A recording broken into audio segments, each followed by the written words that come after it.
Welcome to the One Day Grief to Life session, everyone. Welcome. I want to make sure all of you can hear me okay. If you can, in the chat area on the right side of your screen, I believe it should be on the right side of your screen, you can just enter in what state are you joining us from, please? What state are you joining us from? I'm here in the state of New Jersey, right outside of New York City. I just want to make sure you guys can hear me and also that you see how to use the chat. All right, Delaware, Minnesota, Michigan, Texas. Welcome, everyone. All right, and then also you can put your state that you're joining us from, and then also if you can put, if this is your first time here, just please put a 1. If you've been here for more than one time, just put a 2. You don't have to give the exact number unless you like to, but you can just put a 2 if you've been here for more than one time. Okay. All right. So mostly everyone here is first time. I see one person that's a 2, but I know her. All right. Okay. Wonderful. So sometimes we do have people to join us again. I actually have something different that is going right now. So welcome to all of you here for the first time. My name is Samuel Stewart. We're going to begin in a second. And we're going to be doing this One Day Grief to Life session. Now, our program today is going to be roughly about an hour and 15 minutes. I give myself an extra 15 minutes just in case. So an hour and 15 minutes. I'm also going to post in a second. I'm going to post in here in the chat area, our Facebook group. All right, for those of you can join our Facebook group. We post a lot of information in there, and we actually have some videos that are running and some sessions that's running in our Facebook group, and actually streaming live in our Facebook group right now as well. However, anybody that's on Facebook, I will not be able to see your comments on here. I'll just be able to see the comments to those in the webinar. So if you want to be part of the webinar next week when we do it again, you can just go to the grieftolife.com website and sign up for the live webinar we should be doing again next week as well. So welcome everyone here for the One Day Grief to Life session. Again, the chat area is where you've already entered, is where we're able to communicate on here, and you can post any comments. If there's anything I share with you that you've experienced, that you agree with, that resonates with you, you can definitely put in the comments as well. We also have a section in there with the question mark. You see it on your screen. It's a question mark. You can post any questions that you have on grief, on the session, and I will go at the end of the session, though. Towards the end of the session, I will go and do all the questions and answer any questions. So if you put in the question area, or if you put in the chat area, it's just the questions area allows it to be a little more organized. I can go through all the questions at one time there. However, I will also go through the chat area as well. Today, we're going to be talking about how do we find ways to move forward while a part of us seems to be missing when we've lost a loved one, when we're grieving, and also ways that people can find themselves staying stuck in grief, and how you can actually avoid them as well. So some tips, some helpful encouragement, and some support as we are looking to build this community and help as many people as possible as grieving. I'll go a little bit more into our program and into what we do as we go further. All right, but welcome everyone that's here. Again, if you're here for the first time, just please put the state that you're joining us from, just so I know where you are connecting to us from. So I'm from Jersey. We have South Carolina, we have North Carolina. And then you see, if those of you just came on, you might see some people that put 1 in there. If it's your first time here, you're just putting a 1. If you've been on here before, then you can put a 2. And I see a couple people that are returning, so welcome back again. Every session I do, we follow pretty much similar format, but I do attempt to do something a little bit different each time. So, and something that's helpful for us as we're grieving. Now, one of the things, and some of the things that we kind of adopt and we take it going forward within our sessions. So one of the things I've done that I'm going to ask you guys to do, if you like to, if you're able to, within our chat area, now that you know how to use the chat area, our sessions here are about finding ways to move forward in life. However, we definitely still want to honor the lives of those that we we love and that's no longer here with us, that have died. So what we have done at one of the sessions, I would also do it here, is allow everyone to share the name of their loved one. You can share the name of your loved one, and also if you want to put like their relationship to you. So it could have been your son, your daughter, your mom, your dad, your husband, your wife, your friend, your sister, your brother, whatever relationship they had with you. And if you have more than one, that's fine. So you can put their names and also put the relationship that they were on and that they are to you as well. Okay. So we invite you to do that in the chat area. Again, the chat area is where we are able to communicate with each other. And I'll go through the chats. Now, during the sessions, then I don't always get to see everything that's, real time as we are going through the chat. However, at the end of it, I definitely will, look through and answer any questions I may see in the chat. And then also you have questions that you can put in the question area. So again, as you guys, I see some of you typing already. We're going to be talking about how do we find ways to move forward while a part of us is missing. And today, even as we many people recognize Valentine's Day, a day of love, so to say, it can be especially also a sensitive day for us as we're grieving, especially loved ones that we have that's not physically present with us anymore. So we even recognize them. So even as you post their names, I know I'm not even getting into the teaching just yet, but I'm sharing with you something that can and has proven to be very helpful for many people. It's just saying the name and sharing the name has been very helpful for many people. Okay, so if you're willing to do it, we'd love to have you to share the name within the chat area of this group. And then we're going to get into some more as we go further. All right.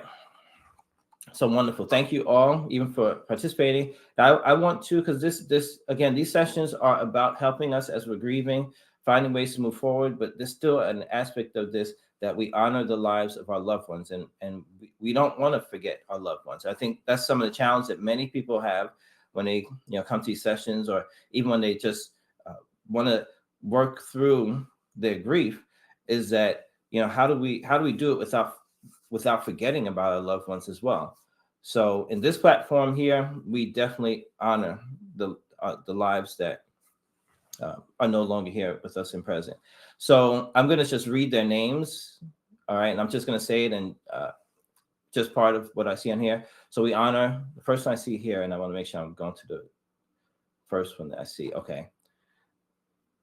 We honor Gloria, Bev, Robert and Bob, Adam, James, Turvey, Nicole, Kerry Joe, Mom, Michael Ryan. We honor all these. Dad, Robert, Mutsuko, Sandy, George, Tony, Monica, Michael Ryan, Dave, Tony, Diane. All of these we honor their lives today, and we celebrate their life even today, and the profound impact that they've had on all of our lives. So we had Tony, Diane, Kimberly, and Brandon, Danielle Owens, Jabaz, Nick, mom and sister and brother and nephew and niece, Genia, father. Okay. See, mom, Debbie, Sean Sr., Sean Jr., Cedric, James, Kendra Ford, Braxton, Kimberly, Nicholas Troxel, Larry, Jenia, Brian, Melanie, Barbara, and Edna,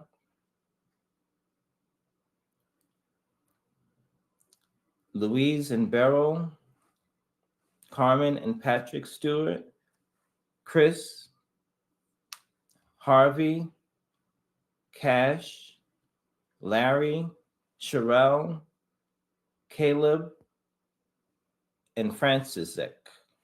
Hopefully I said all these correct. I see one more came was Caleb. That came in the question area, but in the chat. So again, before we even get started, I really wanted to take this time to let you know, even as you're here and we look to help and to work through our grief, it's definitely still an aspect of honoring the lives of those that we love on this platform. Okay, and we recognize them and thank you for being here. Now, a couple of things I do want to just point out as we have done and shared these names. As I mentioned before, this is a part of healing. Many people found it beneficial just to even, saying the names and that we, recognize their names on here. But then also, I wanted you also to see how many other people are here and experiencing, maybe it could be a spouse, husband, wife, a parent, a son, daughter, a child, a sibling, a friend, and that most of all, you guys realize that you're not alone. Okay, we're not alone, and we have this community that is here of people that can help to support and encourage each other in a very special way. Some of you, I'm thankful. Some of you maybe have a local community that you have that's available for you, which is great. But some, and unfortunately, like too many of us do not have that kind of supportive community. So I want you to realize that this is a community that, we're here with you and supporting you. And not that we completely understand your grief, because really everyone's grief is unique, but we understand grief. And we're here to support everyone here that is grieving. Also, another thing I'll say too, that grief is grief. All right. We're here primarily today going to talk about grief when we have a loved one has died. However, we grieve through other instances and experiences in life. And, it could be a person. I believe on here we had also someone's pet was on here as well, which are, parts of the family for many people as well. So all this is still grief. And we want to find ways to support each other and encourage you, even as we go through this session today. People that have grieved from a variety of reasons have found benefit in some of the things that we're going to share with you today. So whether you're grieving for any reason, we're here to help you and support you today. However, primarily I will be talking about death of a loved one. Okay. Again, we're going to be sharing about how do we find ways to move forward while part of us is missing, and ways people can stay stuck in grief and how you can avoid them. And we already kind of touched into something that, again, has proven helpful for people, just saying their name and recognizing their name. And some people, it's hard to do that as well. So maybe some of you, and I imagine probably some of you, didn't enter their names in there, and you maybe didn't want to put their names in there, which I've heard before. And that's perfectly fine. We're not here to rush anyone, to force anything on people. We want to present different things to you that can help you during your grief. We want to provide a community and a supportive environment for you in that regards as well. However, we realize that everyone is different, and we respect that everyone is different. And I just encourage you to find something or listen for something that can resonate with you, that you may be willing to experience and to do, and see how you can possibly benefit from it. Okay, so we're going to get started. Again, I share with you that every session is different, so we really haven't even got started yet. We're already 15 minutes in, but even in the introductions, I want to provide some benefit and value to you, so you get some help just from that. Something else that I want to do differently. Now, we're not even in the session, so you're kind of getting to know me and getting to know how these sessions are kind of run. I attempt to introduce some different things in here as well. One thing I want to ask of you, if you're willing to, if anyone here can share, just share one thing that has helped you during your time of grief. It could have been something that someone had said to you, something that you had read somewhere, something that you saw. Just sharing one thing that has really helped you during your time of grief. Now, I'm not going to read through that right now.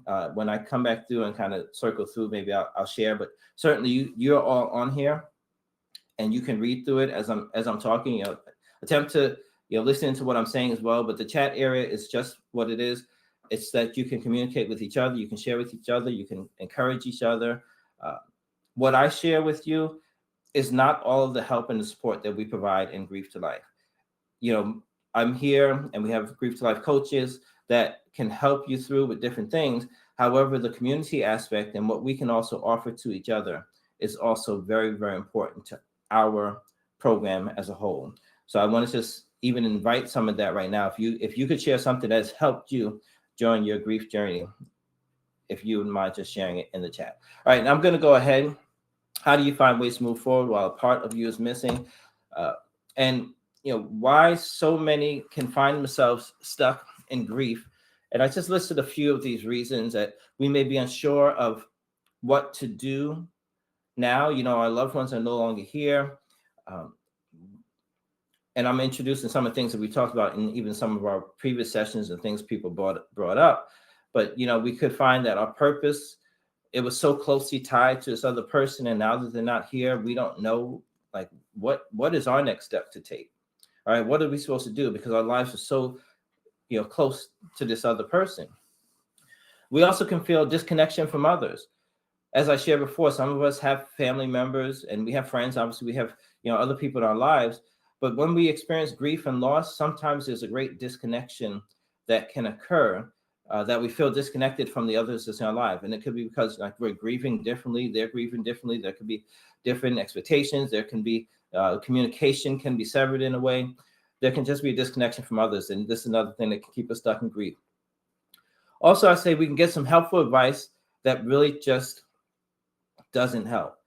And I give people the benefit of the doubt that they want to help us, but sometimes if they don't know the right things to say or how to help us, they can say some things that can really, in a way, be hurtful to us, such as, isn't it time to just move on? Or even something that I've heard very often, like, you got to be strong now. But in reality, like, how do you find ways to be strong? How do you move on if you're not given the support, if you're not given the tools, if you don't have the knowledge of what to do? So these words can really appear to many to be empty. So these helpful advice that we get, sometimes it really just doesn't help and can keep us stuck in grief. Now, for those of you who's here for the first time, and if you've been here more than one time and you want to answer this, I want to ask you this question: like, what happens if you leave grief alone and you don't get any help for it? All right, what do you think happens? And maybe some of you are in this position where you haven't had any help for your grief. You just experienced grief, and has been anything so since that you've done. What do you guys think will happen to us if we don't get some help for our grief? And as you guys are answering, I want to first also thank you guys for being here, but also encourage you that even you being on this session today is some help for your grief. All right. Even if you're just here and listening, whether you may be on Facebook or you're in the webinar itself, and you could be typing, you could put it in chat, or you could just be listening. Maybe you're listening for the second, third, fourth, or fifth time. This is still giving some help for your grief. And some of the things that you may be hearing, just the encouragement of seeing other people in this community and recognizing that you're not by yourself anymore. So no longer can you say that you haven't had any help for your grief, because today you at least are taking some steps by being here. So I congratulate you and I thank you, because as you're here, you're not only helping for yourself, but you're helping so many others by being here. So again, I'm gonna ask a question though, what happens for people if grief is left alone with no help? Now, so I'm gonna ask, okay, so I'm gonna jump into the chat area. So there's a lot of things in chat, so I'm attempting to scroll to the right area. You guys are doing really good in this chat.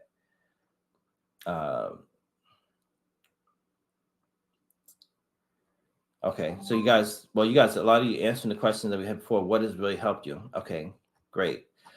So that I'm jumping through. So excuse me if I don't read all the answers, because I'm gonna keep it going as well too. So I saw somebody said isolation.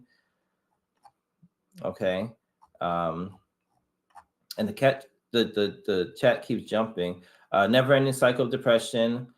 Okay, depressed, suicidal, anger and bitterness, all these, okay, end up in the psych ward. Okay, depressed and hibernate, all these are great answers. Okay.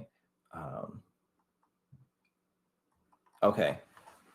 All right. So again, the chat is kind of, it keeps jumping for me for some reason. So those are ones I saw very quickly. Those are all great answers. All right. The ending up in psych ward, I must say I haven't heard that one before as someone's answer, but I understand what you're saying. It's definitely, it's mental, but I'm gonna share with you something else even as we're talking further.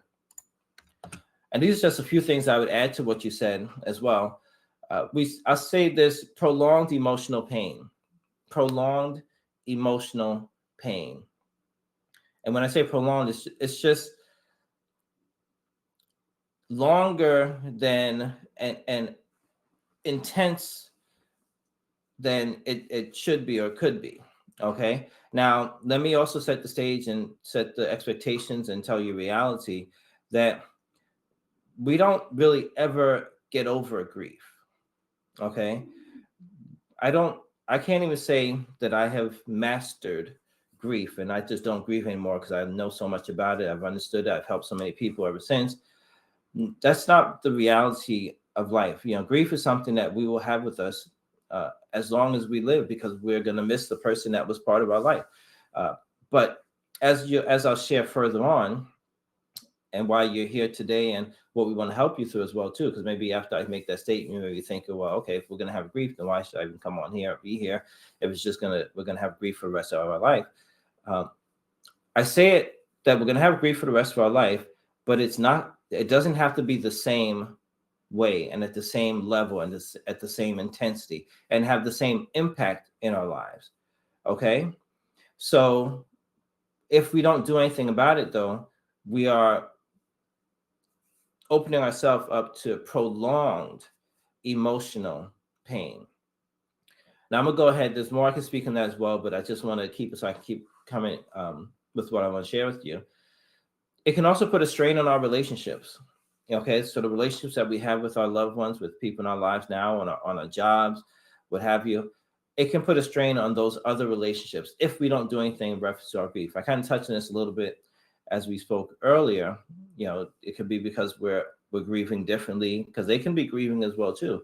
And then, even some of the things like you shared as well, anger and bitterness, that can put a strain on the relationships that we have. And I've seen, divorces result as after grief and broken families.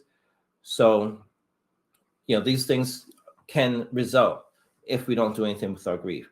And then the last one I have on here, again, these are all in addition to the things that you've already shared. Even though we think of grief and it's something on an emotional level, however, it doesn't just stay emotional. It is something that can affect us physically as well and present health challenges to us.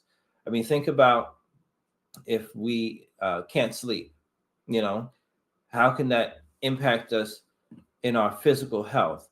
Or it can also impact us, our appetite, and if anything I'm saying you guys have experienced or are experiencing, you can definitely put in the chat as well too, because you're not alone with this as well. Some people don't even want to eat and take care of themselves anymore, so it can present in a health challenge like that. And then you also can have things like anxiety and panic attacks, which I'll talk a little bit about in a few minutes as well.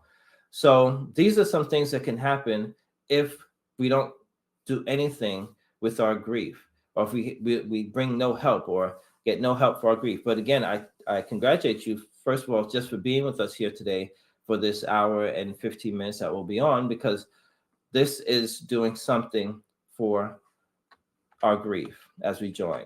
I want to put the Facebook group in the chat again for you guys to join the Facebook group, because it is definitely a great community that we post a lot of things in there. And We have other people in there that are posting and sharing, and having this community and other people. This is also another avenue and area for help for our grief by joining the Facebook group. Okay, so these are some of the things that happen if we don't do anything in reference to our grief. Let's go ahead. This is just a statement that I'll put there. Avoiding grief doesn't heal it. It only delays the healing. Avoiding grief doesn't heal it. It only delays the healing. Now, I'm going to go into my experience with grief, and even as I share, and hopefully even some of the things I shared already, you get something from it, from this time you spend with me today, while spending with us. But I'm going to share a little bit about my grief journey, and hopefully even as I'm sharing, these things will help you as well. Now, my first experience with grief was with my mom, and this is in the year 2000. This is my mom, Carmen Stewart. And my experience with my mom when she died, it was my first time ever, losing a loved one, losing someone, obviously still close to me, gave birth to me, brought me into this world. And my results in grief was that I experienced anger. And my anger was really directed towards my mother, because in my mind at the time, like I thought that she allowed herself to get sick and to die and to leave me. So my anger was directed at her. And as I shared later on, and now years later, 26 years ago, it doesn't quite compute that was my reaction, but it was my honest reaction. And it not only stayed with my mom, but I also have seen how it has even stayed with me over time, and how I can also it affects other relationships I have with different people, and like kind of view them almost like I see my mom when she was sick, and kind of getting upset with them as if they allowed themselves to get sick. So that was my honest feelings that I have with my mother. And honesty is going to be something we talk about in a second, but it's really important just to understand, honestly, what is your grief experience like? So in 2000, we also, on the bottom right-hand corner, you'll see it says honor you. We started a family business where we've helped other people that have lost loved ones, really honoring the life of their loved ones. And we've been in business now for 26 years. And we've helped literally hundreds of thousands of people at this point. And a lesson that I've gotten from this is that something positive can result from my grief. Okay, so I put it on the screen. Now, this is my lesson. However, I've seen it for so many other people, and I encourage you to maybe even consider the lessons that I'm sharing and see if this can apply for you as well, because it's not just my lesson. And if you want to adopt some of these lessons for yourself as well, that something positive can result from my grief. Yes, even in the devastation and the loss, and many of us may be thinking like, I don't know how anything positive can result from this. But yes, as many people have done some really positive things strictly because they've gone through experienced grief. Like, for instance, if my mom hadn't died, I wouldn't be here today, with being able to share with you, being able to have this community together to help so many other people since. And that resulted from grief. We wouldn't have started the business where we've helped so many families. And it's been a business that has sustained us as a family. It's been a business that has sustained our staff, our team, and their families as well. So something positive can result from my grief. Let me go quickly to the second one, because I still want to get to the points that we're going to talk about. But even as I'm sharing again my introduction, I want you guys to capture some of the things I'm sharing. And if you have a pen and paper, you can write it down. Side note, I should have mentioned this before. You guys should have received a one-day worksheet in the emails that you would have gotten from us before. I know some of you have commented you didn't get an email, but I sent out a video yesterday, and I know I attached it to that email too. So if you look through that, you should have the one-day worksheet in your emails that you can have. It's just something you can use, take notes. Now, in addition to that, there's also another very powerful, important tool that I'm going to talk about in a few minutes. So you can just have it available. We don't do anything with that. Really quickly, I think this hasn't been working perfectly for me. So I'm going to see if I can put it into the chat area, the 1-day worksheet, and then also something else called the assessment questions. So I just made it available, and hopefully you do have it you should see it in the chat, and I think you can download it. But if you don't see it, then please check your emails from yesterday. And then if you still don't see it, then just respond back to any of the emails you got from us, and we'll make sure to get it out to you. All right, so let me move further along. Now, my second experience, because I'm going to share with you 3 experiences of grief that I've had, was with my dad. And this is in 2017. So this is 17 years after my mom. And my dad, I told you all that I live in New Jersey. I'm actually from New York. I grew up in Queens. My dad lived in Queens all of my life. So towards the end of his life, and actually I'll say we didn't know it was really the end, towards the end of his life, but he came to live with us. It ended up being the last 3 months of his life that he lived with us. And it was great to be able to have him and to be able to, take care of him. He was around, my wife and our family, but I was away when he actually died. I was out of town, and my wife was there. Some of my older sons were right there with him, but I wasn't there. And I experienced guilt for not being around and not being available for him. And a couple of things I'll share in reference to this. And I think important lessons that we can learn. Now, me being the same individual, I've experienced grief. Now I've shared with you these 2 times, even though there's other, times in between, but these are the impactful ones I want to share today. But I've experienced it these 2 times I've shared with you, and I experienced it differently each time. My mom was anger. Now my dad was guilt. So it teaches us that we experience grief differently, and depending upon different seasons that we are in life.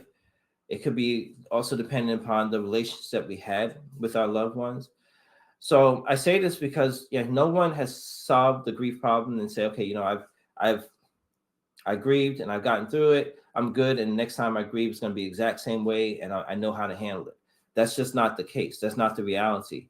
Every time we experience grief, we actually will experience it differently. And on top of that, if we don't properly address or bring any help towards our grief, then what can happen is the grief just kind of builds and stacks up on top of each other, and how it's impacting us. So it's multiple ways that we're grieving, and it could seem that it's getting worse every time, but it's really because we're just having multiple ones as building up over time. All right, so one thing I want to share with you, my dad, that on the bottom right corner, that I did that was really, very, very helpful for me. And I saw some of you as I had you to share something that was helpful for you in your grief. I did a video journal. Now, I was out of town, you remember, and the day that he passed, that evening, I took I believe it's probably my iPad, could be my laptop, but one of these, I did a video journal, which I basically put it on to record, and I spoke about everything that had transpired, everything that I said, everything that I remembered, everything that I didn't want to forget, and I basically journaled it on video. Now, to be honest, I didn't know at the time how beneficial or how helpful that was going to be for me. I just did it.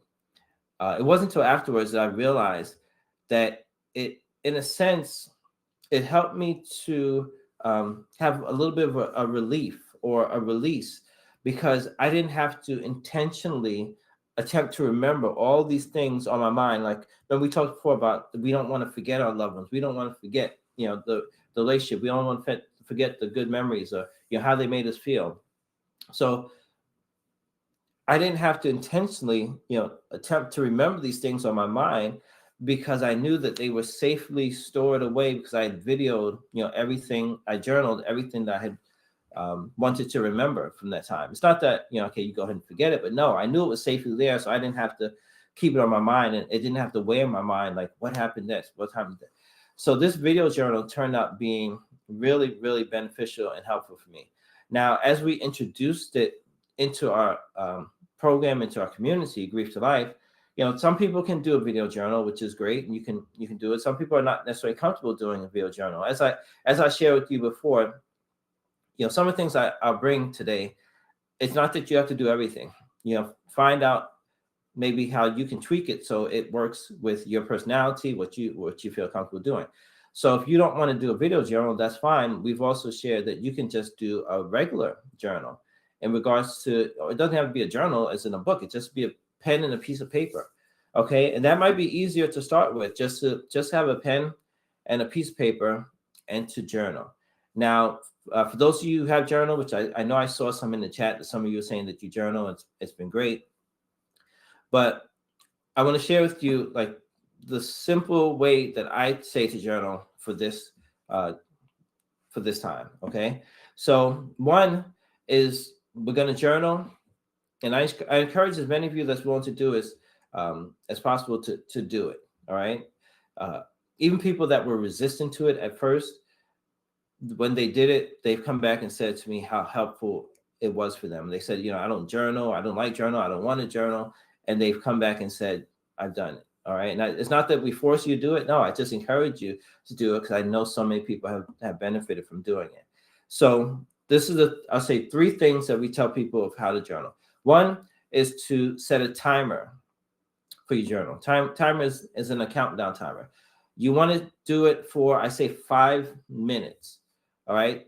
At most, if you've done journaling before, then you can do 10 minutes.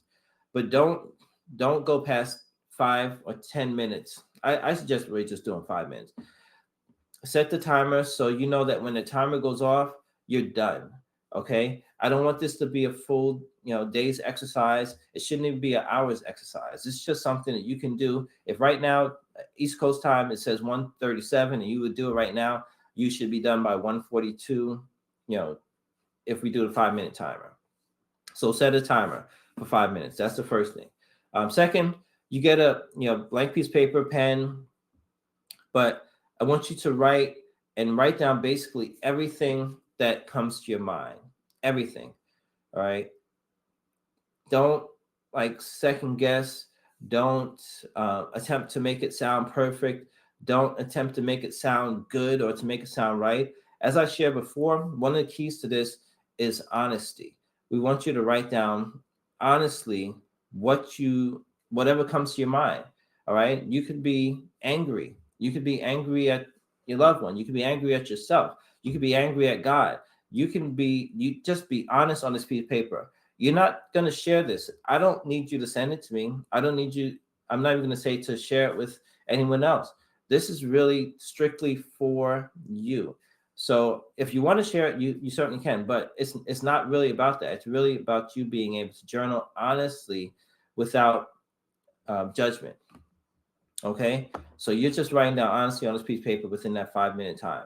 Now, the third thing I say in reference to this is to write as quickly as you can.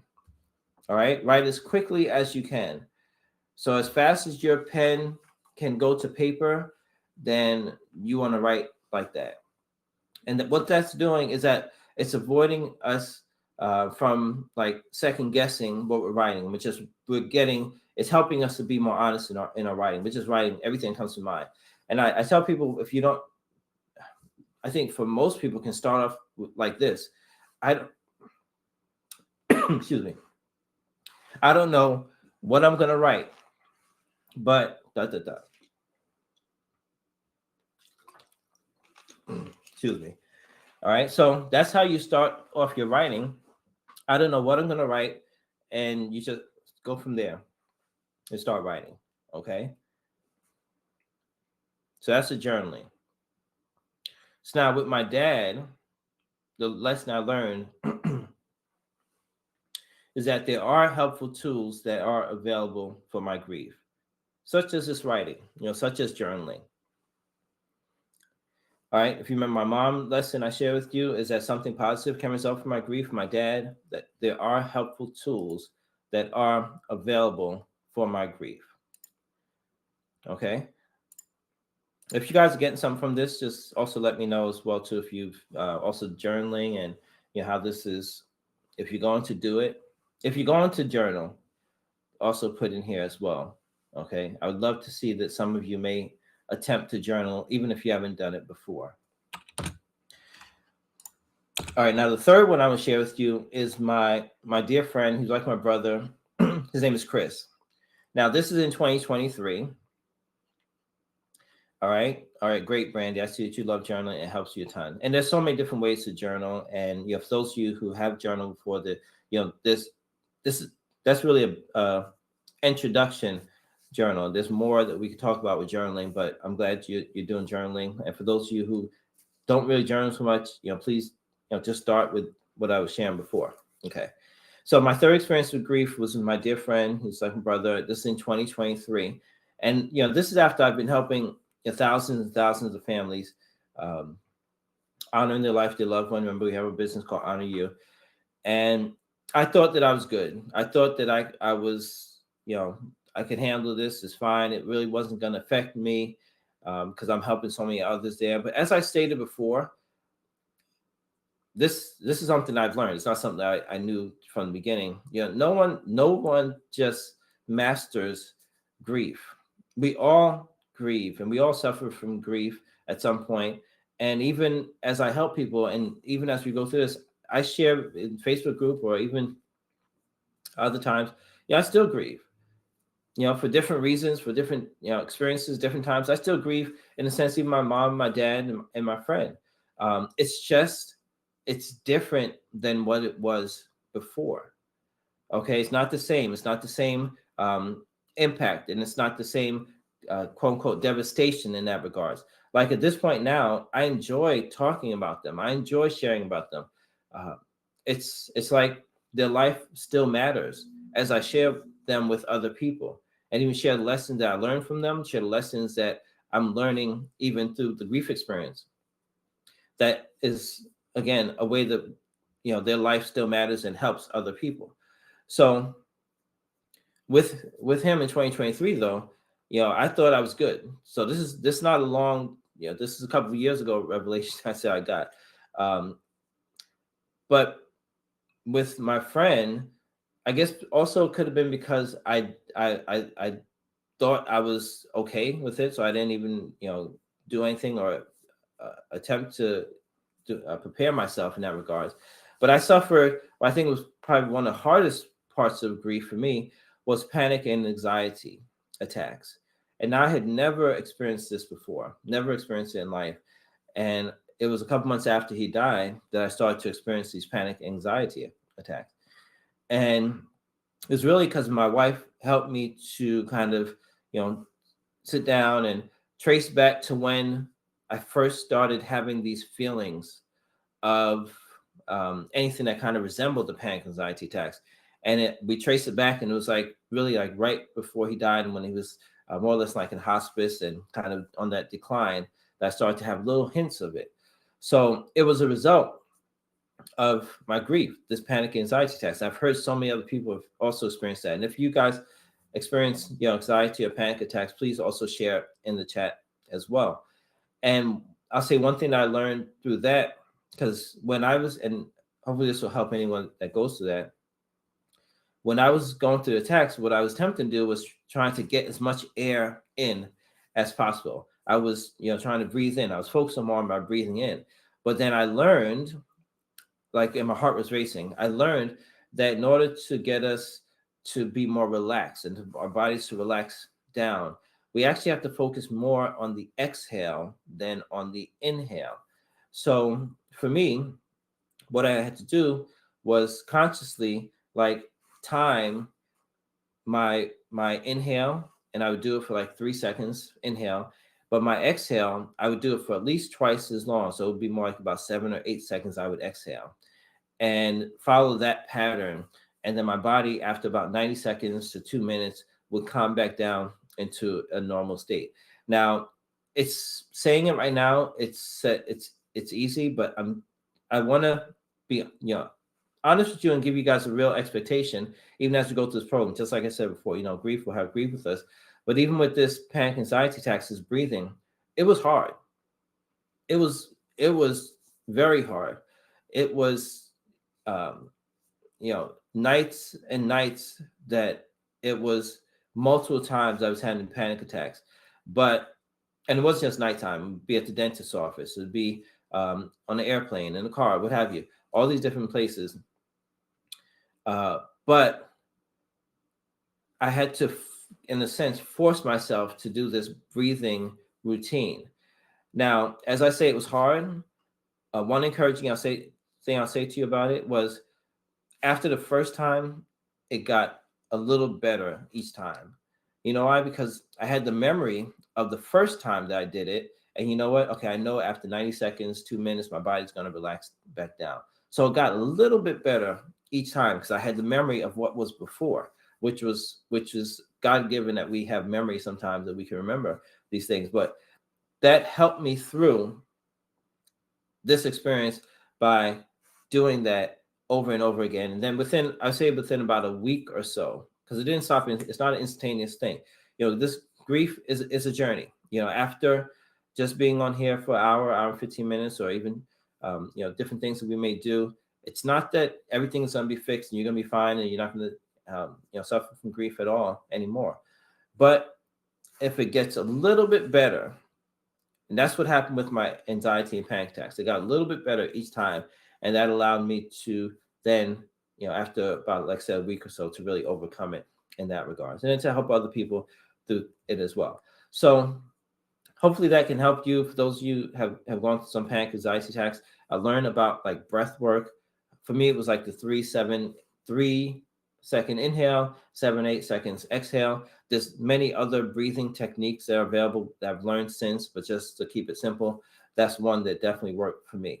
Now, I'll say another thing with my friend's passing, because it's 2023, and he was such a great inspiration, the type of personality he was, his words, he was an encourager.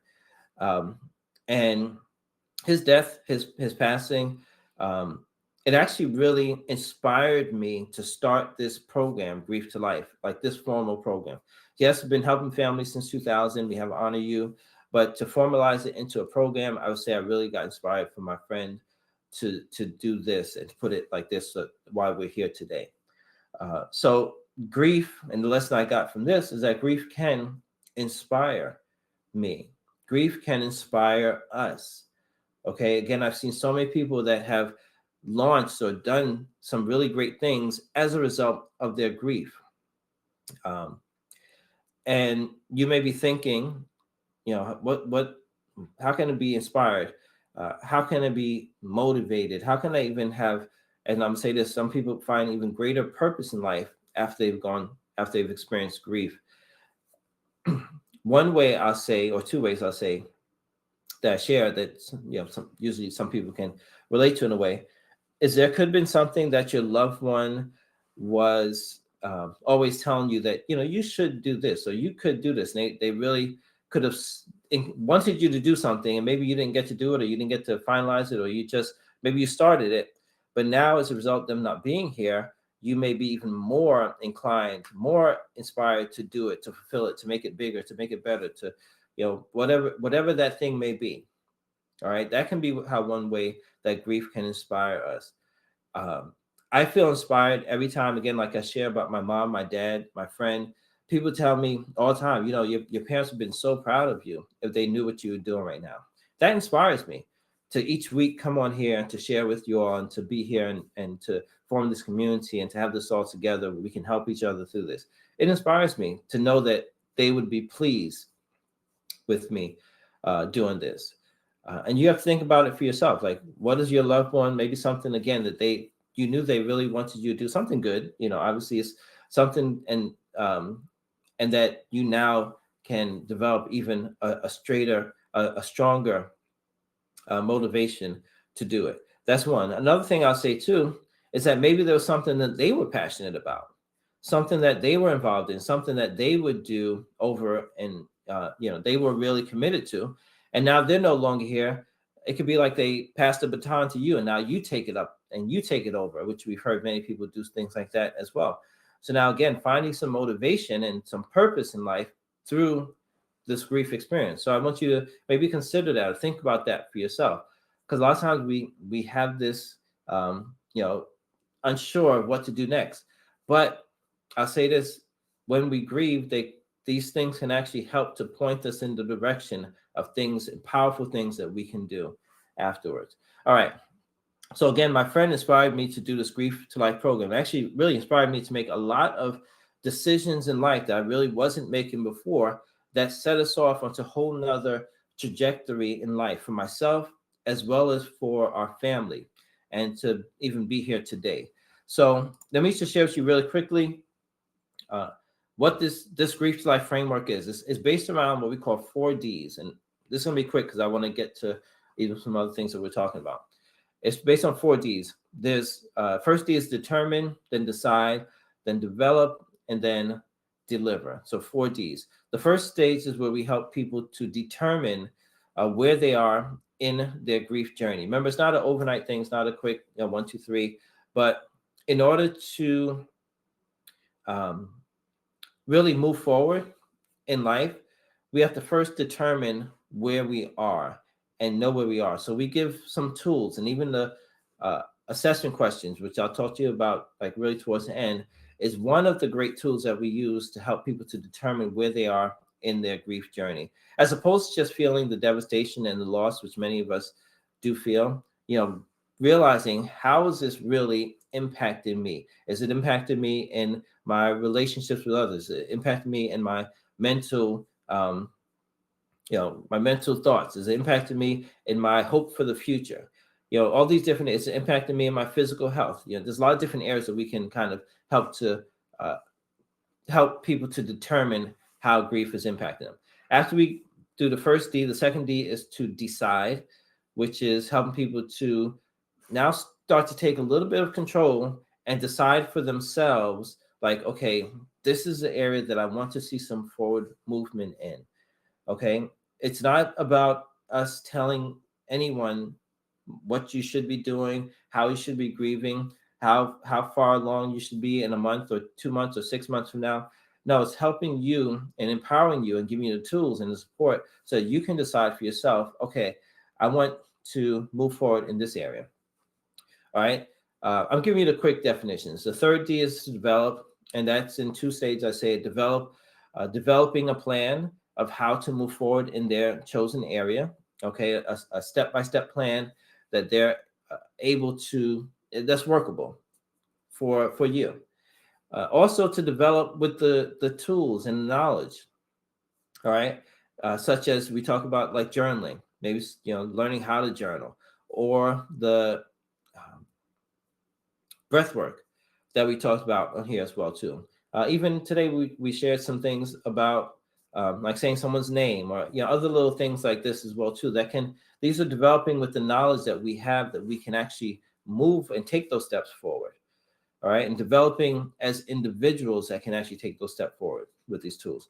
And then the last D is what we say is deliver. And deliver to me is more like the group environment, the accountability, where we can hold each other accountable, we can encourage each other, support each other. Again, a community that understands grief overall. I said it before, I just want to say it again because some maybe came on late. Our grief is personal. We won't necessarily understand exactly how you grieve, but we understand grief as a whole. Just like my grief for my mom was different than my grief for my dad. It was different. We grieve differently for different people, and we grieve differently in different situations. But just being around other people that understand grief is very, very helpful for us in this community and in this environment. So that's the fourth part of the Grief to Life program. And we call it your roadmap from pain to purpose. Now, our formula we have here is faith plus tools plus community equals transformation.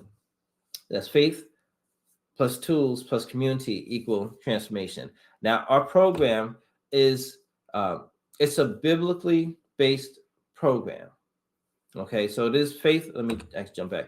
So it's a biblically based program, and however, people from different walks of life, different quote unquote religions have benefited and been a part of our program. We do come from a Christian perspective, and we do it's a biblical foundation that we share the principles.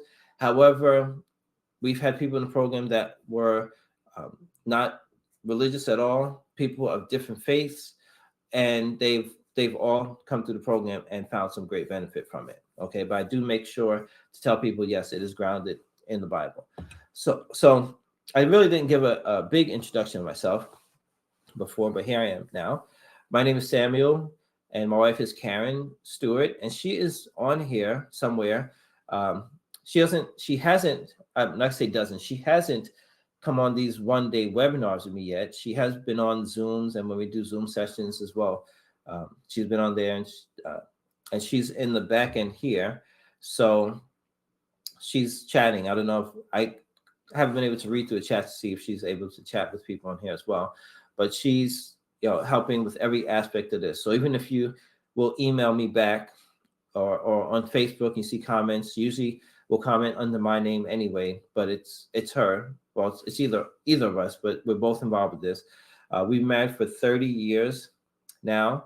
We have 9 children, 6 boys, 3 girls, and we have 5 grandchildren. All right, we just had within the last 3 months, we've had since December 20th, we've had 3 grandchildren. Our twin grandsons were born, and another grandson in Texas. I'm a licensed minister and a licensed grief to life coaching minister. We've been helping families experience grief and loss for the past 26 years, really since 2000. So 26 years. I'm the author of several books, including Grief to Life, Transforming Pain into Purposeful Growth. And some of you may have this book. We have it in ebook form and also physical book form for those of you who have it. It goes through the program. It goes through a lot of things we do and gives some hints and some helpful tips in that regards. However, the community environment is also really essential to our program, and having the community around us, because we all really help each other through this. Okay, so that's my introduction, and I'm going to get to just a couple of ways. Hopefully, again, like you guys have found some value in what we've been sharing already, and you've been able to take some notes. But let me share with you how to move forward, ways people can stay stuck in grief, and how you can avoid them. First thing I'll say that people can stay stuck in grief is by doing nothing. All right, we kind of talked this a little bit before, but this is something that a lot of people do. They just think that it's going to go away on its own. And there's a saying that we've been taught in school, or we've learned as children, that time heals all wounds. But when it comes to grief, that's not really necessarily the case with grief. And I'll say this, that time alone doesn't heal all wounds. And I should have put a comma on here, but just you write it on a piece of paper, or just make mental note of this. There's a little bit extra to that I'm going to tell you in a second. Time alone doesn't heal all wounds. It also takes effort. Okay? Time alone doesn't heal all wounds. It also takes effort. We have to participate. We have to show up. We have to do like even coming on here today, I'm sure it took some effort for you to show up and to even be on here for the last hour or so. It takes effort doing something, right? If we just sit back and think that we're just going to get better ourselves, then we see the different things I shared before, what you guys have put into the chat. You go into depression. Said psych ward was one of them. We can put a strain on our physical relationships. It can lead to some health challenges. We have prolonged emotional pain. Okay, anger. All these things can happen if we don't take time and also include some effort. Let me share with you this video, and hopefully you guys can hear it great. My mom is deceased in one of the hardest seasons of my life. I grieved too long.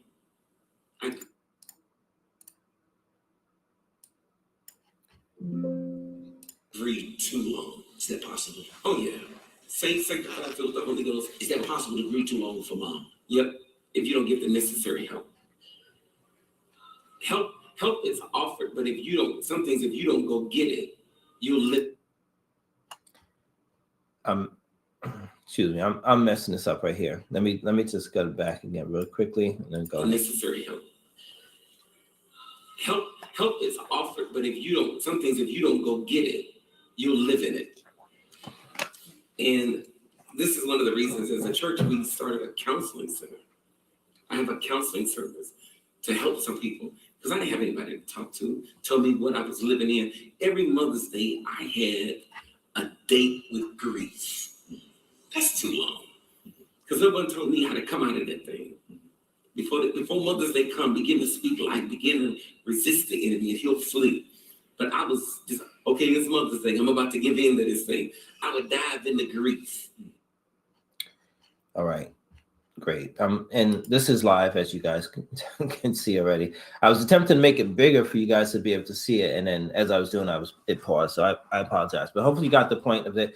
That man, his name was Pastor Reverend John Hanna. Let me just move this so nothing else pops up in there. Okay, let's go with this. Okay, all right.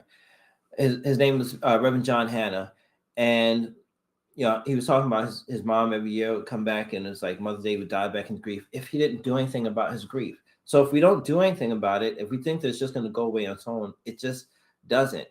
There's a saying that we use in our program, and I don't think I'm going to get to it in slides today because I want to keep it to an hour and 15 minutes, but it's on the worksheet. I want you to definitely remember this is one of the key sayings that we use in the program. The saying is, it's okay to not be okay. It's okay to not be okay. All right. And if you don't mind, because I didn't put on a slide, I'm gonna ask you guys to help me. You can put that in the chat room. All right. It's okay to not be okay, but it's not okay to stay not okay. That's the full statement. It's okay to not be okay, but it's not okay to stay not okay. Thank you, LaQuensha. I appreciate you put that first part. That's key. All right. The first part is that it's okay to not be okay. And for every one of us, however we're dealing with grief, however it's impacting us, the pain, the devastation, the anger, the bitterness, the regret, the sorrow, however it is it's affecting us, it's okay for us to feel that way. It's okay. This is a devastating thing that's happened to us. Our loved one is no longer here. So it's okay to not be okay. So we totally validate in that sense how we are experiencing grief because it's very unique. So don't, no one else can really tell you how you should grieve. All right. And that's not my position here. That's not anyone in this group's position to tell you how you should grieve. Okay. So it's okay to not be okay. Now, the important part is the other part to it, but it's not okay to stay not okay. And what we mean by that is that, yes, we are validated. We are supposed to grieve. This is devastation that has happened to us, but we shouldn't stay that way forever. Okay. And this goes against, I know so many people that think that, grief, and it's going to be like this forever for the rest of my life. And they've just kind of given into that statement, but that's not the truth of it. Okay. Yes, we do grieve, but it should not be the same for the duration of our life. It should not stay the same way. The same pain that we feel, a year ago or 5 years ago or 10 years ago or 20 years ago, it should not be the same pain that we're feeling today. If that is the case, then that's because we have been stuck in grief. Okay.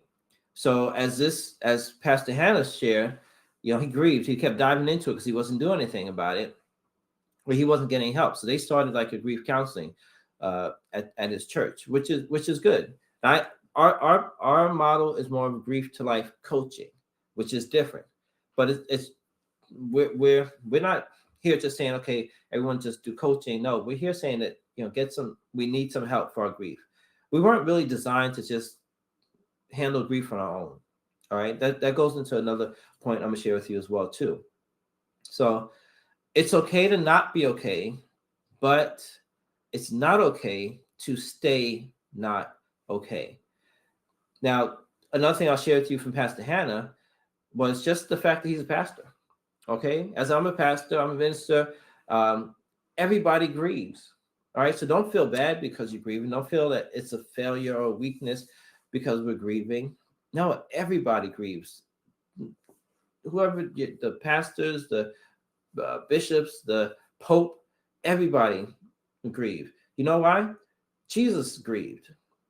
If the Lord grieved, we too also will grieve. All right. So don't feel bad about grieving. This is what we see from Pastor Hannah. All right. Let me move forward because again, there's so much, but I want to. My mom is. Okay, there we go. The next one, which is important, and I think it's a big one for a lot of people. Another thing to keep us stuck in grief is isolation. And for me, it was something that almost kind of came naturally to do, to isolate myself when I go through hard times. I just want to kind of pull the covers up over my head and curl up in the bed and just isolate. But when it comes to grief, isolation is not what we want to do.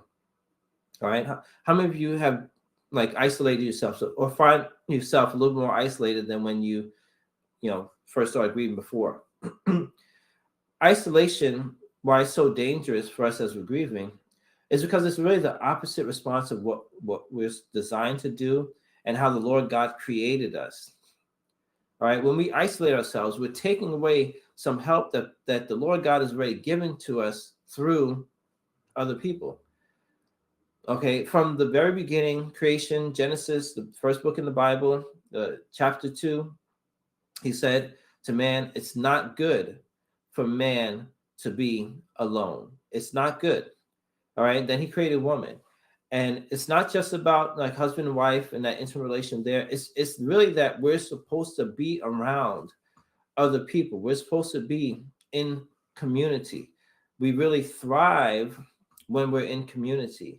We get help by being around others. I haven't even really gotten to look too much at the chat today because there's been a lot of things kind of jumping through. But I imagine just from seeing that other people are in this webinar today helps you feel just a little bit better that we're not going through this by ourselves. We're not the only ones that's lives has been devastated because of a loss. There's others out there that have lost a spouse, that have lost a parent, that's lost a child. We're not doing this by ourselves. And just having community, this is how Lord God created us, to be around other people. There's certain things that even in a community that we will see that we wouldn't see by ourselves. When I share with you about my dear friend, my brother, and I was going through panic anxiety attacks, I didn't figure that out by myself. I was just having an attack. My wife actually helped me to start to trace back. I needed her to help me to look and to examine some things and to, discover some things that then was able to help me. And this is what I aim to do, that we aim to do by providing this community, that we aim to do for each other, to be here to help each other, to go through certain things, to grow through certain things, even as we grow through grief. Okay. So when we isolate ourselves, and many of you, may have found yourselves, and I would think so, it seems to be so natural, so many people isolated, it's actually taking away the help that the Lord God has for us through other people. And very often, the Lord gives us people in our lives that can help us through different situations. All right. So another statement that we use, similar to the last one we had, and some of you put in there already, but this one here, I want you to also make sure you have it written down. It's important. This is kind of one of the keys to our program here. It's on the screen. It's already there. Grief shared is grief divided. Okay. Grief shared is grief divided.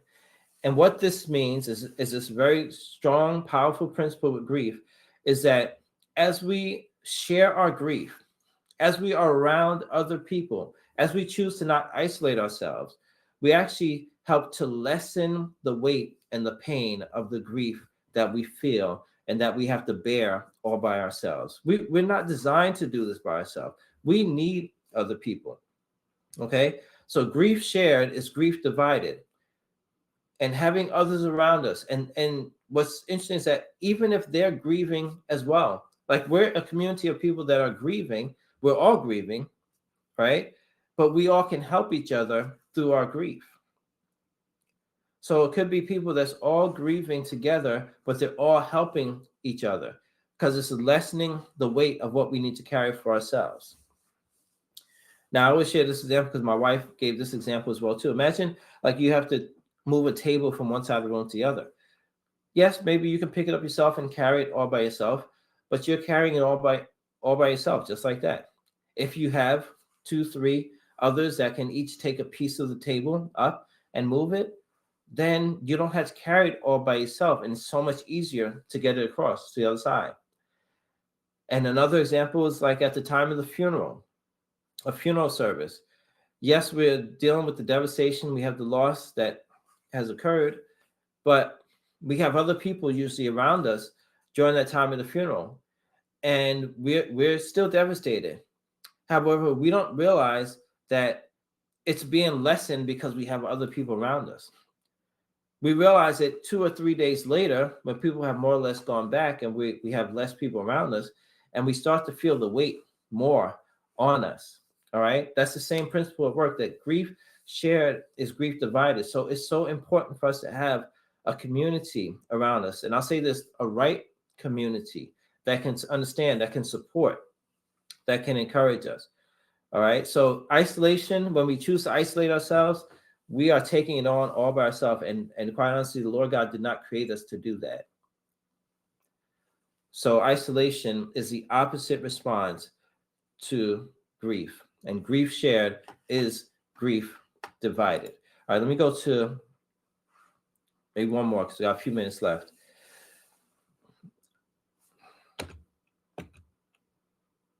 Okay, I'm gonna jump to this one. Unhealthy substances. Unhealthy substances. And yes, this is a biblically based program. However, again, this program is really to meet the needs of all of us that are grieving, not just quote unquote people that's in the church or Christians, so to say, but people in the world. And there's also Christians and people in church that may also go through it and suffer through this as well too. But just being humans or just being in what we'll say alive, we may look for different things to kind of take away that pain from us.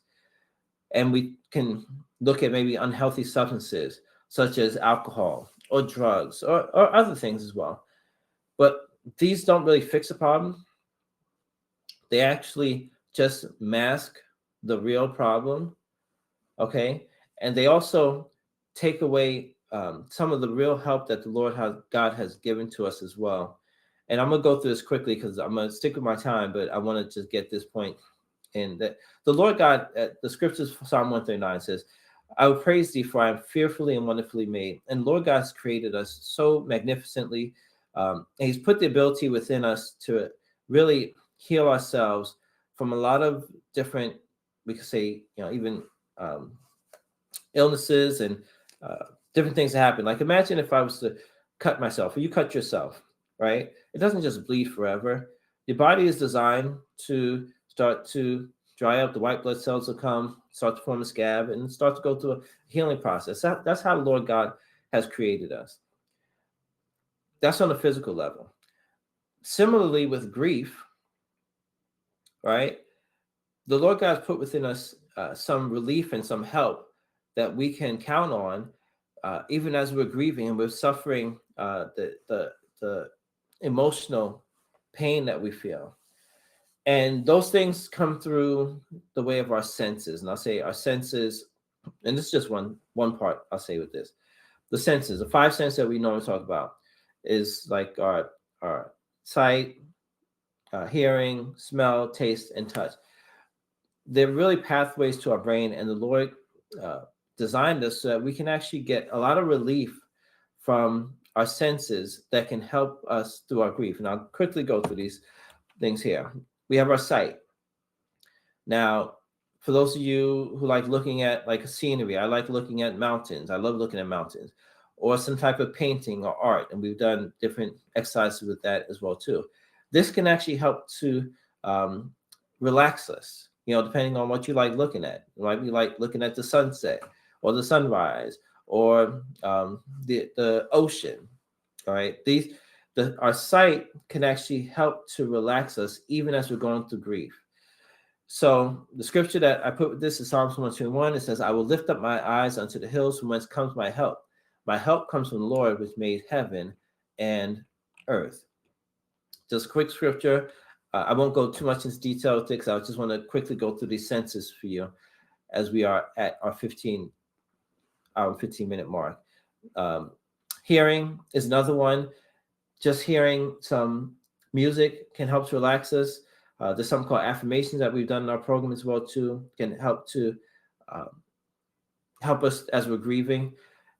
What we hear is so powerful that it can shape how we experience life. It can shape how we think. It can shape our even belief.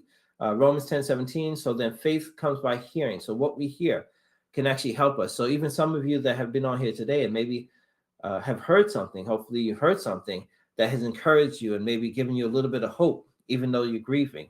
This is the gift of hearing that the Lord God's given to us.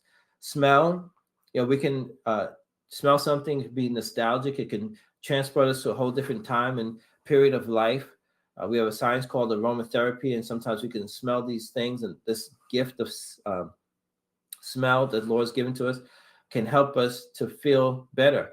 Okay. The scripture, Isaiah 61:3 says, to appoint unto them that mourn in Zion, to give unto them beauty for ashes, the oil of joy for mournings. Look at that. There's oil that can be used for mourning.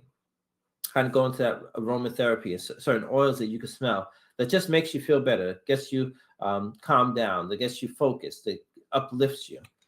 That's the smell. Taste.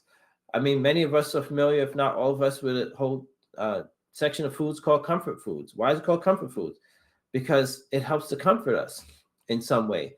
Now, I'm not saying it's the best type of food to eat, but there's reality that some foods makes us feel better. All right. It also can be very nostalgic. Some people are chocolate lovers. When they eat chocolate, it's not just because it tastes good, but it also makes them feel a certain way eating chocolate. Psalms 34 says, oh, taste and see that the Lord is good. And then Proverbs 18:21 says, death and life are in the power of the tongue, and they that love it shall eat the fruit thereof. Now, I'm not going to go too much more into this. Just want to share it with you really quickly. The last one we have is touch. And this goes back to Genesis chapter 2, that it's not good for man to be alone. We're supposed to be in community. We're supposed to be around other people.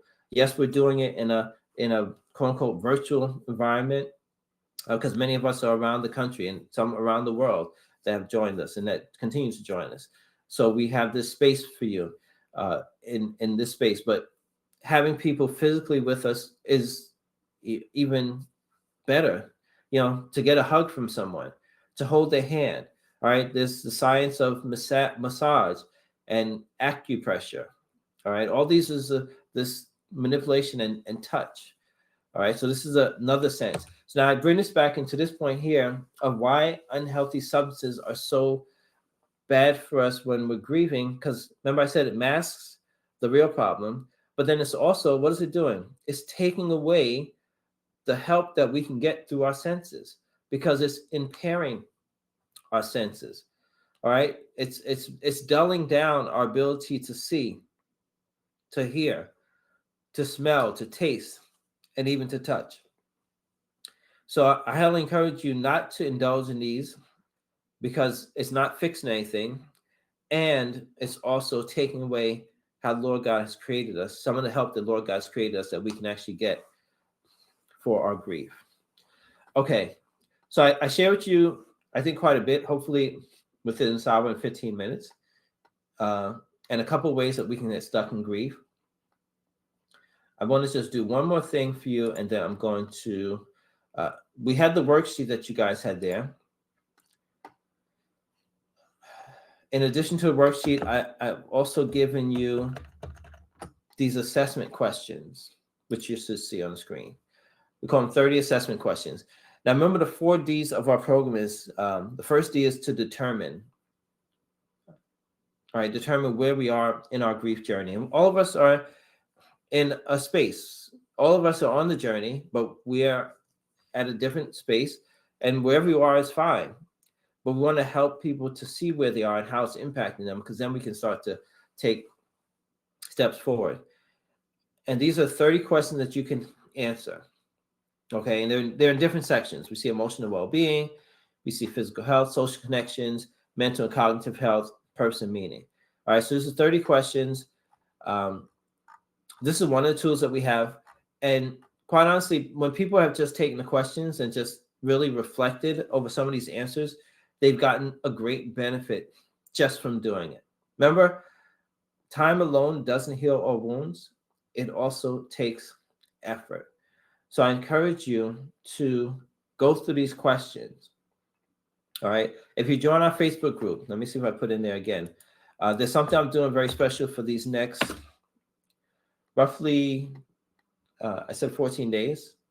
I know I have to travel in a bit, but I still should be able to do it. But we're going through, a lot of these things and doing something daily with it. But just taking these questions and answering them, they are more or less yes or no questions. All right. And it's going to help you to determine like which area that you might need to pay more attention to, that you might need to focus on, that you might be stuck in, that you can look to move forward in. All right. So you're going to go through these questions. Again, if you join the Facebook group, and you may be able to see some of the earlier videos that we've gone through them in depth, the questions.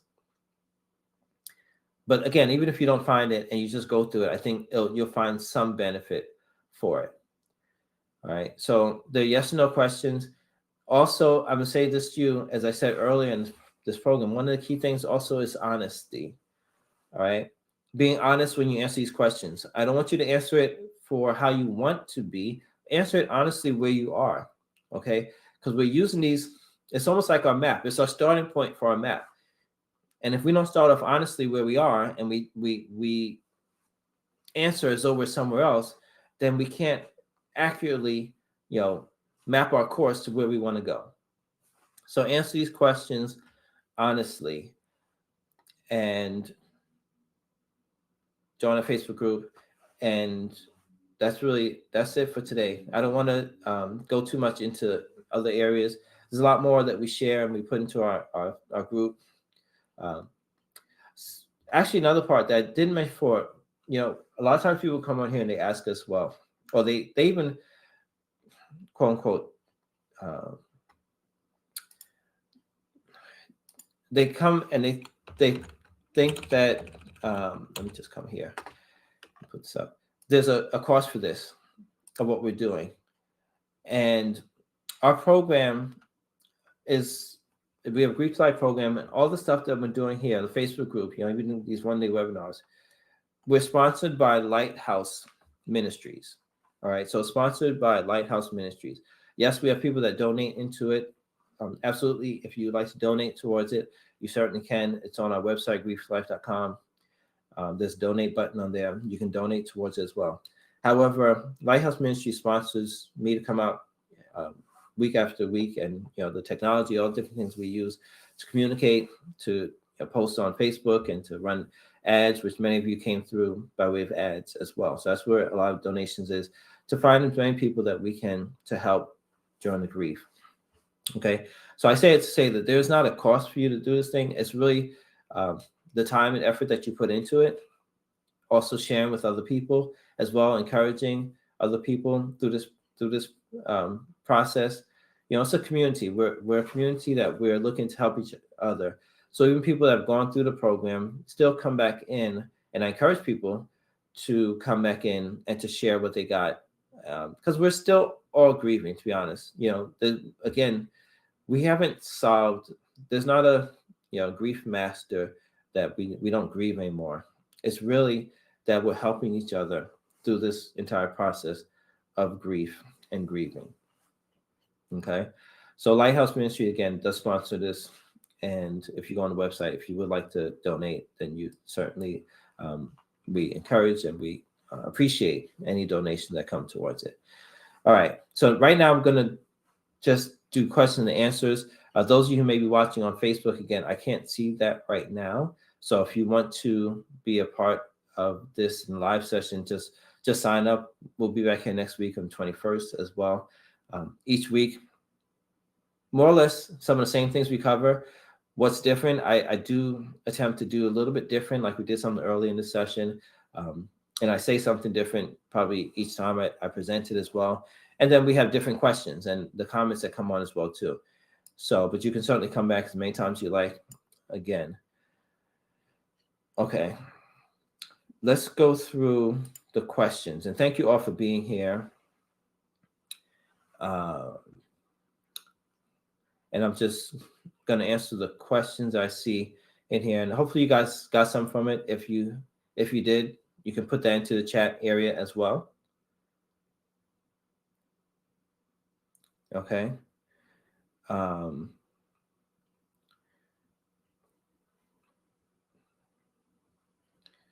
afraid my son's memory and everything will fade away. I can't forget him. I want to move, but it's hard because I feel like I'll be leaving him.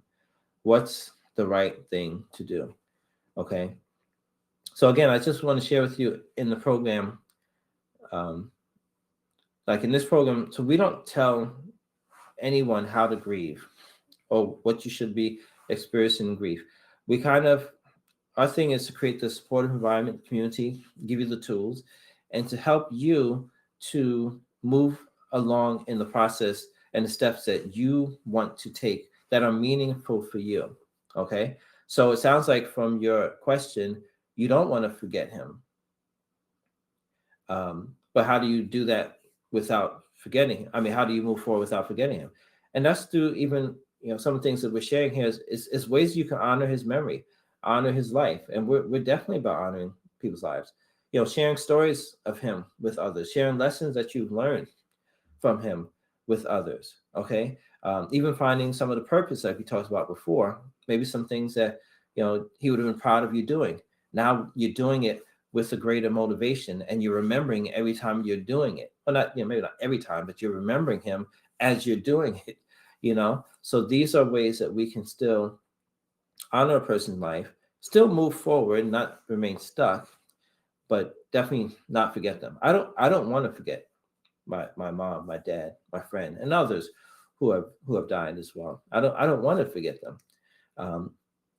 But if we stay stuck in the point, which many people do, that every time they remember them, it's just remembering the sad times and the pain and the hurt and the loss, then that's not something that maybe people they enjoy remembering, but they don't want to forget. So kind of it almost seems like it's a rock in a hard place kind of thing. But if you can replace that with remembering the great times with your loved one, remembering the happy memories, remembering the life lessons that you experienced, that you learned through their life, all right, and the times you experienced with them.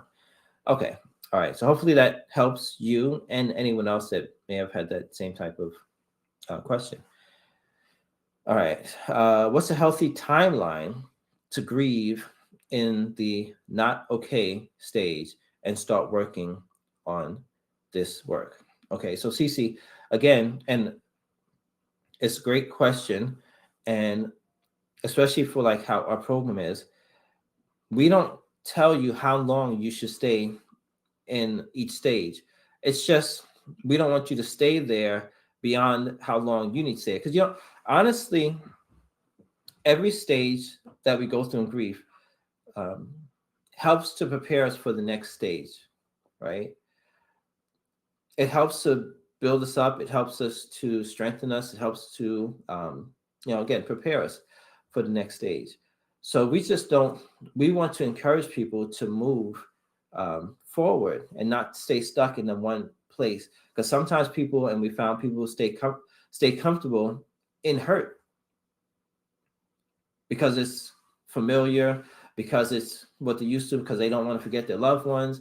But no, we should move forward, and it's at a healthy pace for you. So I'm not going to tell you, okay, it should be a week or 2 weeks or 3 weeks. No, it's a healthy pace for you, and it might just be moving an inch. I'm just using it in regards to like a physical marker or what have you. It might just be taking a small step. I'll give you an example. We have someone in our group, and I've had to deal with this as well too. They had their loved ones, all their belongings that were there, and they knew they wanted to be able to clean up this particular room that had all their loved ones' stuff in there. And it wasn't that, okay, by next month we have to clean up everything in the room. But when they were ready and they felt good and it was a small step for them, it was great. And we applauded them, encouraged them with this. They took one thing out of the room and was able to donate it to someone else. All right. And it was just the small steps. Progress is not about necessarily the distance in our program. It's not really about the distance. It's more about the direction and doing things small. Okay. So again, my answer to you is that I can't tell you, and I don't think anybody really can tell you, how long you should stay in this particular space. But the only thing that we do tell and encourage is for us to take the steps, forward. That's comfortable for you. All right. That's what, as coaching, I stand here to do, to encourage to move forward and not just to stay at the same space. All right. Hopefully that helps as well. All right, Jennifer. And so why did my daughter hang herself at 17? I'm having a really hard time. All right. Now this is and we appreciate your sharing and your honesty. And I'm sorry for your loss with your daughter. And this is, it's not a question. I'm here for everyone that's here in the group, really, and helping you, with how your daughter's, death has impacted you is how I can help. Like, I can't really answer exactly like for your daughter what she was experiencing, going through, but helping you to deal with it and seeing how it is affecting you, and helping you to take some steps forward, while we support you, while we hold your hand, while we encourage you. So it would definitely be the same steps that we had before with the 4Ds. Like, first of all, determining, how's your daughter's death really impacting your life? And then seeing, okay, well, what is like healing look like for you? And it could be involving other family members as well too. But those are the ways that this program can help. Again, it's not that we can understand like what your daughter was experiencing and what she went through, but how can we help you at this point to take some steps forward? Okay.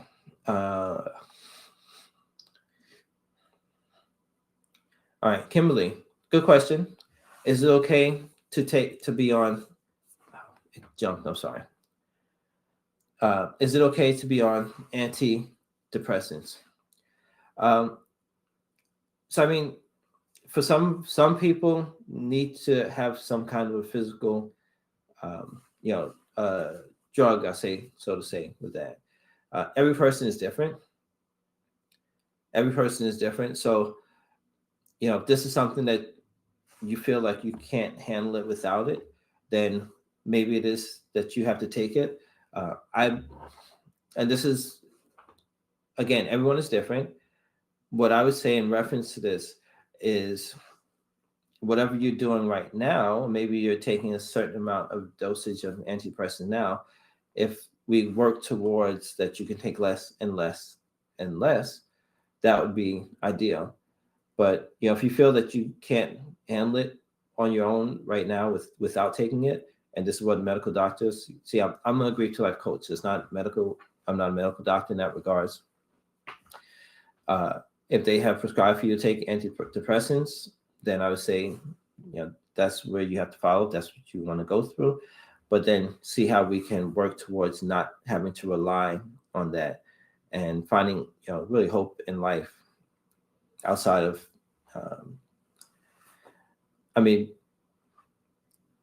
outside of, taking these antidepressants. All right. Hopefully that helped to answer it. All right. So Cheryl says, my question is, why Is it I'm not as sad as I want to feel. I don't cry a lot, but I do cry. And I do have sad moments, but I expect a different grief than what I'm experiencing. I'm afraid to be sad and cry because I experienced a hard grief from my grandmother. And I went to a deep depression, and I don't want to go there again. Oh, that is a great question. I mean, I know you mentioned a lot of stuff in this show. And then I think this goes along with what you just put in there. The people that were supporting me during my dark days are now deceased. Okay, so it sounds like you're more or less, by yourself, or you have less people that are available for you. So that's again why we want to have the community, so you have support from somewhere. If you don't have physical people around you, we want to be a level of support for you in that regards. Like reading your first question, it sounds like you are sad, but you don't allow yourself to express emotions fully.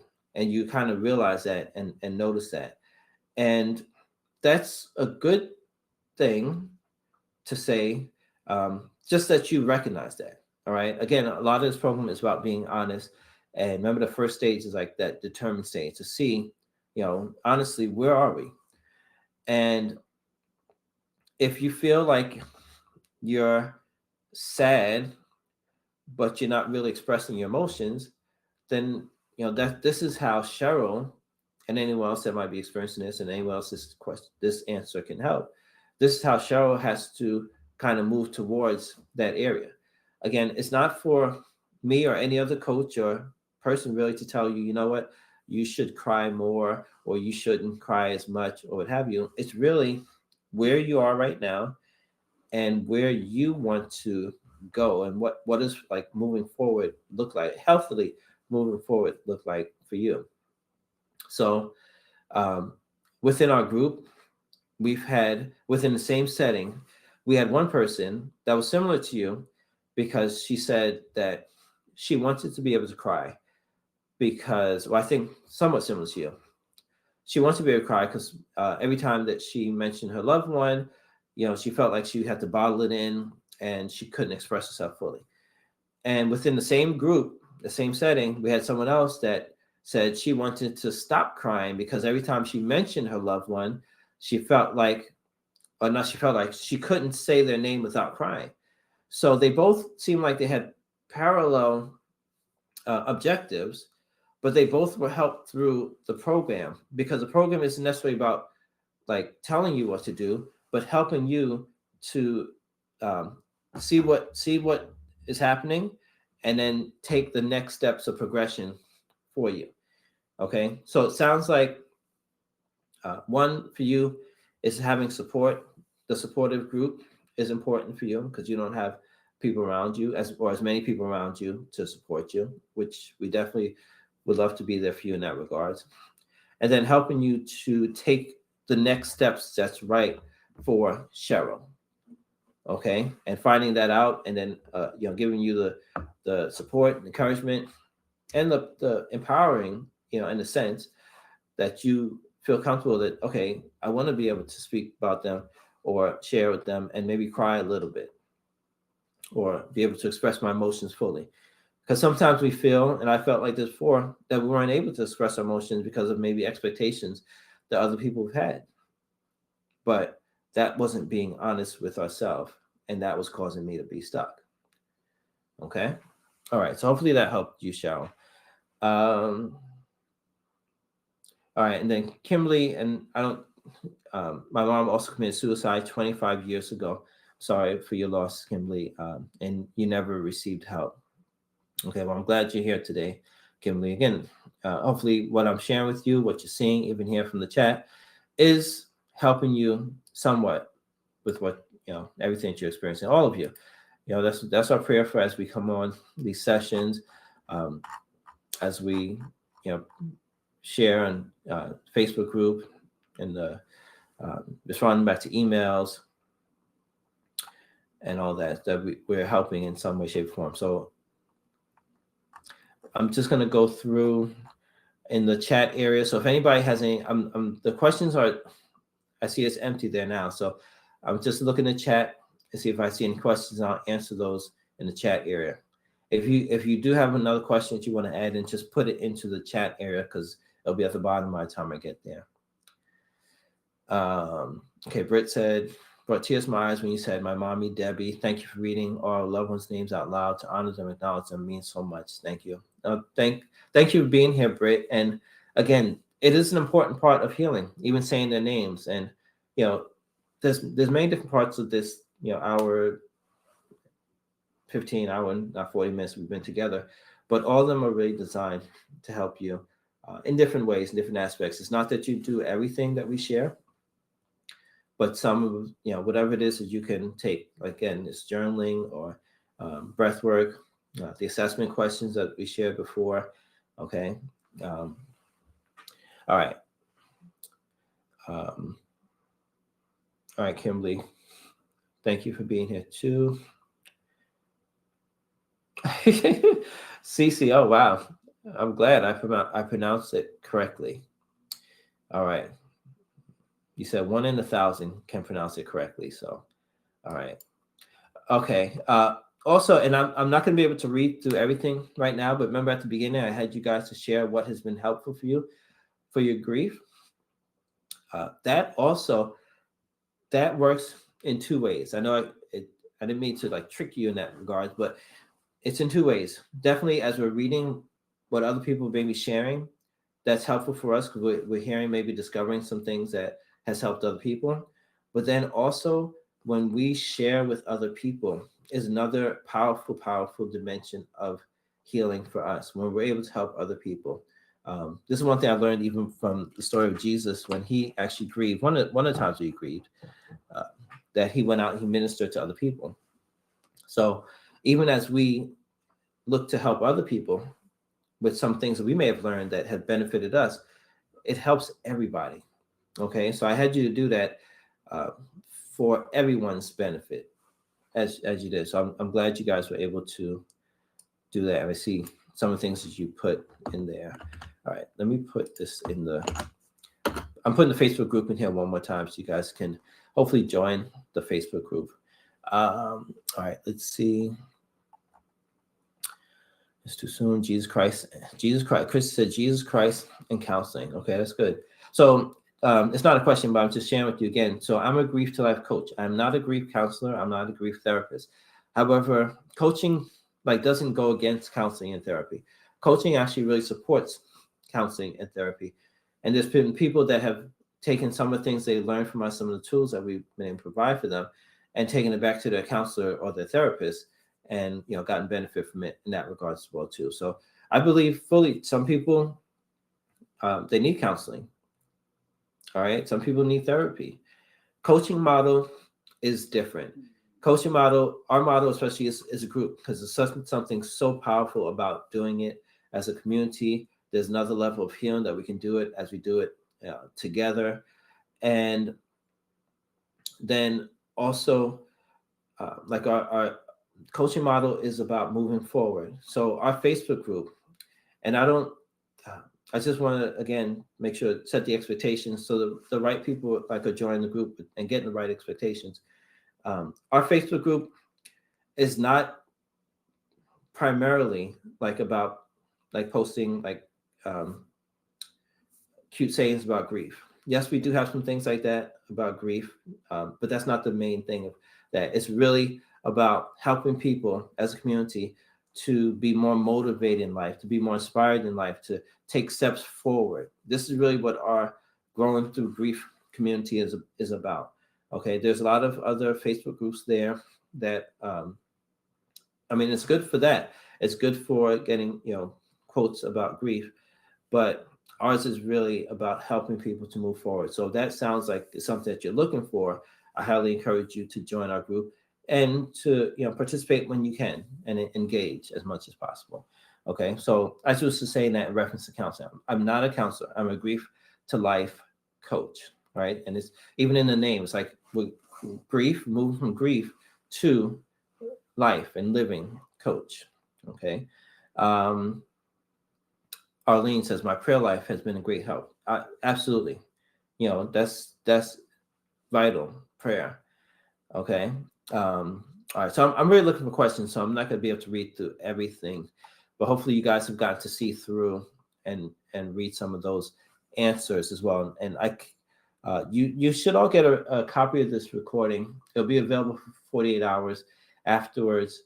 Uh, in the those who are in the webinar, those of you who are on Facebook, then you don't see the chat section of it. But next time, you definitely can join us in a live webinar session. Okay. Um,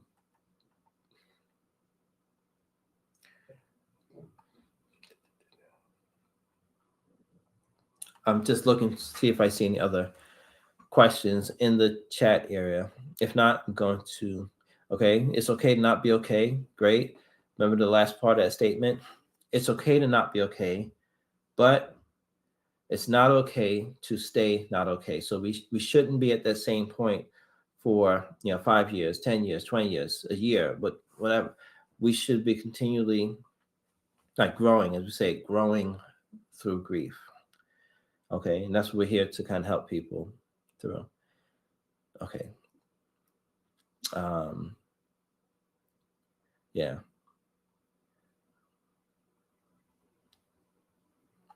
All right. Thank you, Arlene, for sharing. That's your mantra.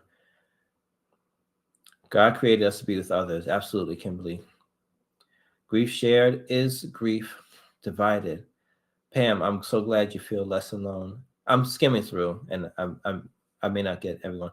Sounds of water, Pam. Okay, so this sounds like when we talked about. And I'm sorry I sped through it, but again, within the hour, if I was here for 3, 4, 5 hours, really couldn't get through everything that we share. So hopefully you guys do join the Facebook group and participate in there. And if you have other people, family members that could benefit, please invite them to the Facebook group. Invite them to come onto the webinar as well. So I see you said about the sounds of water, songs of birds, and these are things that I think like what we hear. Remember, God has given us the senses, which is really helpful for us as we're grieving. And for every one of us is unique. So I don't tell you what it is that you should enjoy hearing that's going to make you calm or bring you peace or tranquility. No, I give you the principle that he's given us these senses that can help to relieve some of the pain that we feel of some of the devastation after a loss, and you kind of figure for yourself, well, what works for me with this. Okay, like when we talk about sound, I like listening to water sounds like Pam. So I'm actually like Pam in this regards. But you might not like water sounds. You might like listening to some type of music. Maybe you like instrumental music or classical music. Okay, then that's still the same principles working that can help you. And there's people that have shared with us, just listening to something has helped them as they're grieving. Some people listen to tapes of their loved ones speaking.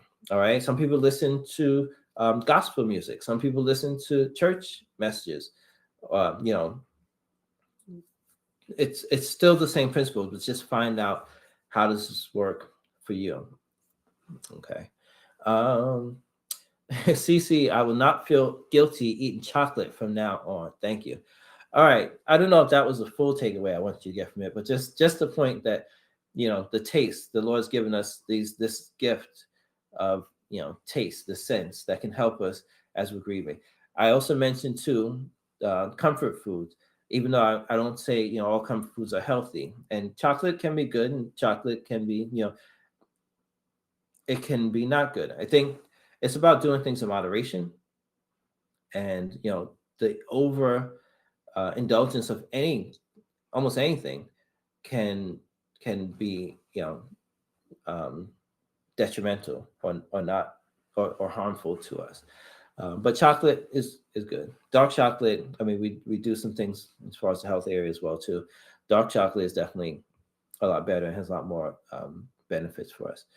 Okay, Holly, thank you for being here, and good you can work on the good tips. Okay, thanks, LaQuentia. It's been helpful. I'm so glad. Community is very important. Okay. Thank you so much for the information. Great tips. God bless you. Thank you, Kimberly. Appreciate you guys all for being here. Chillet says, "Are you going to have an in-person seminar?" Yes. So we're in New Jersey. My wife has actually helped me to put that together. So we've done them at churches in New Jersey, and we're going to do it again in New Jersey. What we're looking to do is like a 3-day, like 3 days, do it in person together. And if people can make it for 3 days, that'd be great. All 3 days. But we really want to do 3 of them this year. One in New Jersey, one in Florida, and then one in Texas, probably the Houston, Texas area. So 3 of them in person. And then also I do these, online, the live webinar ones, just about every week. Okay. So like when we do the ones in person, we'll definitely go more in depth and probably go more from the book, but also create the community environment. And when we do those in person too, we probably will, if there's an opportunity, we can still do it while we're streaming as well, would be beneficial. Okay. All right. So I think I've answered all of the questions what I've seen.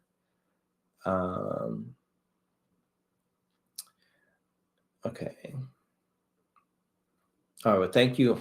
Thank you for giving us your time as well. Again, we all help each other. Yes, we provide the structure and this environment, but we really, really, really all help each other by being here. All right. So with that said, I'm going to just share one last video, and then it's going to be about 2 minutes, just kind of talking about some of the things we talked about today, but just reinforcing it for you. And then I'm going to end. Again, you can please join the Facebook group. Let me put that in there one more time.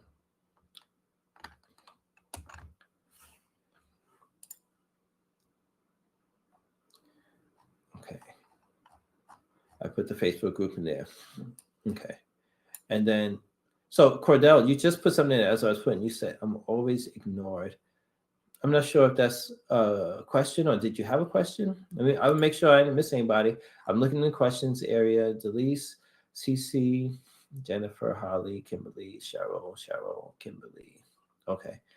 So, Cordell, I'm not quite sure exactly, but I recognize you and I appreciate you for being on. And hopefully you'll be a part of our community and join the Facebook group. We just put the link there for the Facebook group. Because you are definitely welcome, as all of you are welcome in the Facebook group and to share in our community. Okay, so thank you all again for being here. And I'm going to play this. 1 second, put it on. All right, it's about 2 minutes, and then after that, we'll end for today. Thank you again so much for being here, and look forward to connecting with you all further in our Facebook group. Grief can feel overwhelming, but you're not alone. Grief to Life coaching helps you grow through grief, not just go through it. We guide you from heartbreak to healing, from loss to life. When we experience deep loss, the emotions don't always make sense. Grief can show up as anger, sudden, sharp, and unexpected. It can bring anxiety, fear of what's next. And often, there's guilt about what we did or didn't do. These all are natural, but they don't have to define us. Here are 3 truths we hold on to. 1, grief doesn't have to last forever. Healing is possible. 2, grief shared is grief divided. Talking helps. And 3, it's okay to not be okay, but don't stay not okay. There's life after loss, and we're here to help you find it. Grief to Life coaching is for those who are hurting, for those who've lost a loved one and feel stuck,